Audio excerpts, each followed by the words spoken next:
Hi, my name is Ethan Lewis, and today I'll be going over Chapter 20, which is Laws Governing Labor Management Relations. At the beginning of this chapter, it describes the legislations governing labor management relations.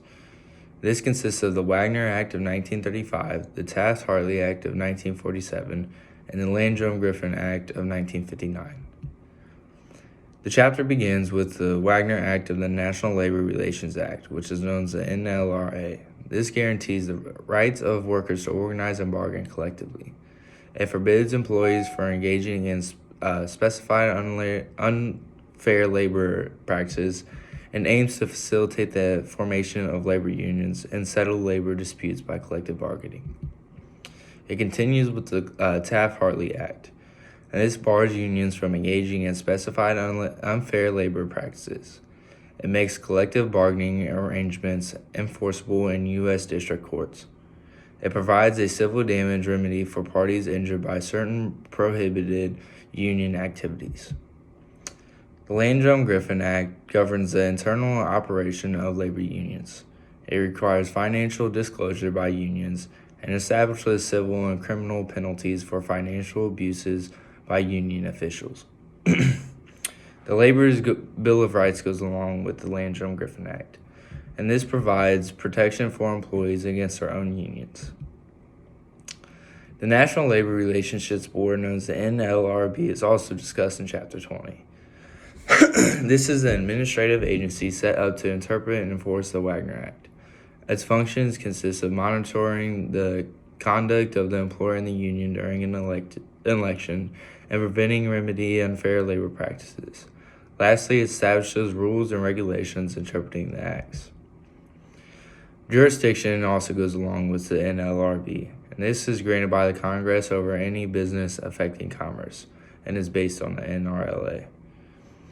Employees omit from NLRA coverage in federal, state, and local government employees, employees in transportation industry and those covered by the Railroad Labor Act, independent contractors, agricultural workers, and household domestics, and persons employed by a spouse or parents. And lastly, the supervisors, managerial, and confidential employees. Next is the procedure and unfair labor practice cases. This is initiated by an employee, union, or employer feeling an unfair labor practice charged with the appropriate regional office. The charge is examined by field examiners. The regional director determines if a complaint should be issued, and an attorney informally tries to resolve issued complaints. Next is labor organizing, which is described in the chapter. And dissatisfied employees can contact a national union that represents employees engaged in a similar type of work. Union sends a representative to explain what the unionization can do. Next goes along with the NLRB rules of conduct, and this prohibits interference with employees exercising their Section 7 rights. Unfair labor practices differ from violation of board rules. Board rules violations may result in the NLRB declaring the results of an election invalid or ordering a new one. The 24-hour rule is also discussed in the NLRB rules of conduct, and this prohibits union representatives and employers from making speeches to captive audiences of employees within 24 hours of representing an election. Employees are required to file the LCSL or list with a regional director. Lastly, all unfair labor practices are considered violations of the board's election rules. Next in the chapter is unfair labor practices by employers. This is an interference with organizing, domination or support of labor organizing, and lastly, discrimination based on union activity. It goes along with Section 8B, number 1, which prohibits restraint or coercion of employees in the exercise of Section 7 rights. Section 8B2, which prohibits forcing the employer to discriminate, encourage, or discourage union activity. And lastly, Section 8B7, which prohibits picketing for recognition of competing union. Next is the appropriate bargaining unit, and this may be an entire plant or a single departure of all employers or a single employer. The regional office first determines if the appropriateness of the proposed bargaining unit when it received a petition for a representative election, and the board will certify a union as the exclusive bargaining representative of the employees of a union if the union received a majority of the votes. The election results are not challenged. Only one election can be held in a year. And lastly, there will be no election during the term of a collective bargaining agreement. Next, the good faith bargaining is discussed in the chapter. And this is the following procedural standards laid out in Section 8 of the NLRA.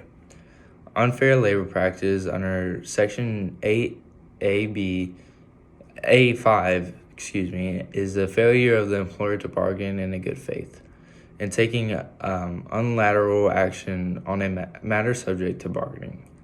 Failure of a union to bargain in good faith is a violation of Act Section 8B3. Next is the subjects of collective bargaining, and these are mandatory subjects, which is subjects over which the parties must bargain rates or pay of wages, hours of employment, and other terms and conditions of employment. Next, it goes with the permission subjects, and these are subjects that need to be bargained over. Strikes is also discussed in this chapter, and this is temporary or considered withdrawal of labor. And lawful strikes include the economic strike, which is a nonviolent work stoppage for those proposed of obtaining better terms and conditions of employment under a collective bargaining agreement. Next is the unfair labor practice strike, which is a nonviolent work stoppage of the purpose of protesting an employer's commission of an unfair labor practice. There's also unlawful strikes. And lastly, there's also judicial strikes and secondary strikes. Boycotts are also introduced in this chapter, and this is refusal to deal with purchased goods, form, or work for a business. Consists of secondary boycott and hot cargo agreement. Picketing is also discussed in the chapter, and this is stationary of individuals outside an employer's place of the business to inform passerbys of the fact of a labor dispute. The types include the informational picketing and judicial picketing.